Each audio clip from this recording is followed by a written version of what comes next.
tudo bem?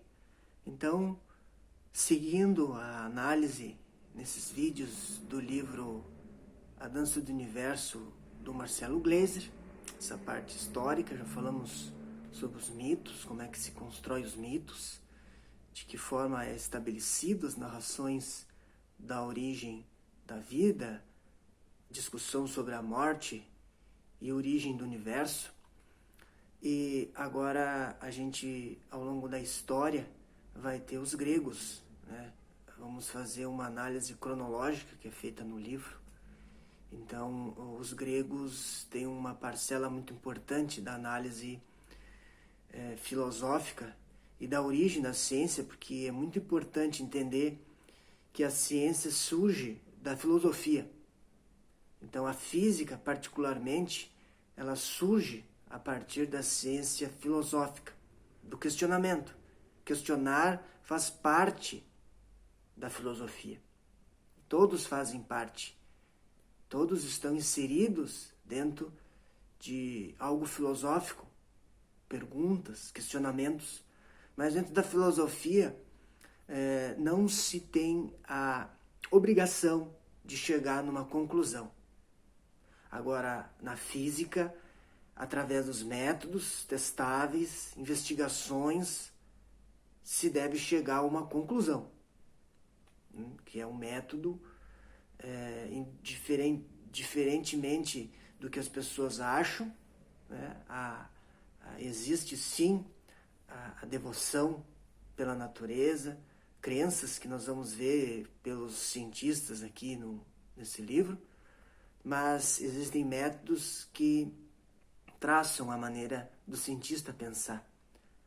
Existem opções, observações que devem ser mantidas para chegar a alguma conclusão científica, né? Isso não quer dizer que não deva ter questionamentos ou opiniões próprias, não é isso? É que a ciência tem seu próprio corpo estabelecido de normas, que é uma maneira de ver o mundo, né? Uma narrativa do mundo que não é a melhor, mas que é uma alternativa, né? Que passa a ser uma alternativa, por isso que há alguns conflitos, como a gente vai ver mais ao longo do livro, alguns conflitos entre as opiniões religiosas e a ciência, mas isso mais tarde, né? Esse vídeo é sobre os gregos. Então, para começar, nós temos Tales de Mileto. Tales de Mileto, para ele, tudo é água. Tudo é água. Por que ele pensa dessa forma? Porque a água, continuamente, ela se recicla. Né? Ela se recicla, ela está dentro dos processos naturais, está dentro dos processos dinâmicos naturais, né? Ele vai nos falar sobre magnetismo, sobre uma espécie de alma entre aspas, né, nos minerais, e que ele chama de princípio vital, de que isso animaria todas as coisas, né? Tudo estaria animado por esse princípio vital. Então, quem denomina isso como espécie de alma, mas não tem nada a ver com questão religiosa. É um termo, alma, para designar o princípio vital que anima as coisas. Nada a ver de misticismo, nada disso, né? É muito interessante que ele prevê em 585 a.C., ele prevê um eclipse solar, né? E também é responsável diretamente pelo fim da guerra entre os lídios e os persas, né? Graças aos seus conhecimentos, seus pensamentos, né? E ele, questionado sobre isso, se foi fácil, difícil acabar com uma guerra, ele disse que o difícil era conhecer a si mesmo, né? Ele era um dos mais sábios na Grécia, né? O difícil era conhecer a si mesmo, né? E o fácil era dar conselhos, né? Bom, a gente sabe que dar conselho qualquer um dá, né? Agora, conhecer a si mesmo das reais necessidades, reais deficiências e qualidades, as quais nos afligem e nos impõem desafios, né? Isso é bem difícil para cada um. Então, esse é o Tales. Depois nós temos o Heráclito, não tem muito o que dizer sobre ele, mas ele dizia que tudo era fogo. Né? Por que ele pensava assim? Pelo poder de transformar as coisas. Né? Se a gente observar o fogo, ele transforma as coisas. Né? Então e pelo movimento que o fogo dava às coisas, então ele pensou que tudo era fogo, era formado pelo fogo, e então ficou marcado por isso, né? Ao longo da história, são os 4 elementos, né? Depois nós vamos ver mais adiante. Então, o Tales com a água e o Heráclito com o fogo, né? E o Pitágoras, então, ele introduz uma filosofia religiosa, né? Que vai influenciar o Platão e o Kepler nas suas ideias com misticismo e ciência, mas um misticismo mais voltado à beleza da natureza, né? Ele acreditava também, assim como o Anaximandro, que havia uma substância primária que preenchia o universo, né? Então, mas para o Pitágoras tinha uma parte muito importante, que tudo era número, né? O número era a ponte da razão humana com a mente divina, né? Por que isso? Porque ele acreditava que havia relações numéricas em todos os aspectos da natureza, né?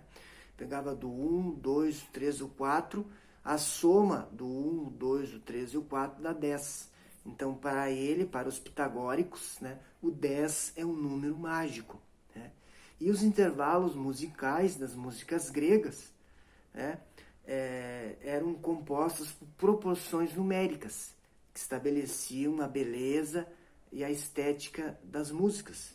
E inclusive a música era usada para induzir ao transe, né, das pessoas, diversas crenças. Então ele juntou a questão da matemática com a questão mística, religiosa da mente divina, né? Então ele também aplica isso para os movimentos dos planetas. Então ele acha que também essas relações que descrevem os fenômenos naturais dos planetas também têm essas mesmas relações da música com os aspectos da natureza, com a beleza divina. Então ele relaciona isso, né, que depois o Newton, mais adiante, nós vamos ver que para ele também a beleza da natureza era o reflexo da mente divina.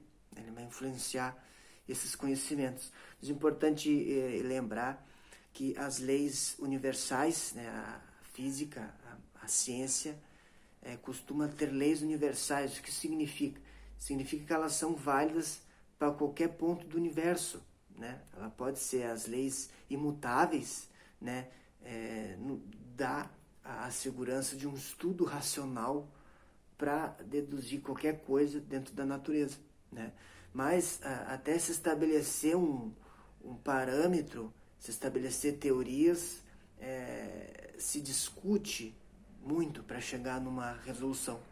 Então, mais adiante nós vamos ver outros teóricos também que vão estabelecer suas hipóteses sobre a origem de muitas coisas. Se engana dizer que a morte e a vida são discussões religiosas apenas. Também fazem parte do pensamento dos cientistas, que ao longo desses vídeos a gente vai poder perceber no pensamento desses cientistas que contribuíram bastante para os conhecimentos científicos, mesmo que a gente pense, mas por que Heráclito pensou que tudo era fogo? Por que Tales pensou que tudo era água? Que não faz sentido. Mas na época em que eles viviam, pelo conhecimento, pela cultura deles, que eles tinham ao redor deles, esse pensamento era possível se fazer, esse questionamento, em virtude da cultura de que eles estavam introjetados no seu dia a dia, em especial a cultura grega. Então nós vamos ver que essas culturas elas vão influenciar o pensamento dos cientistas ao longo do tempo.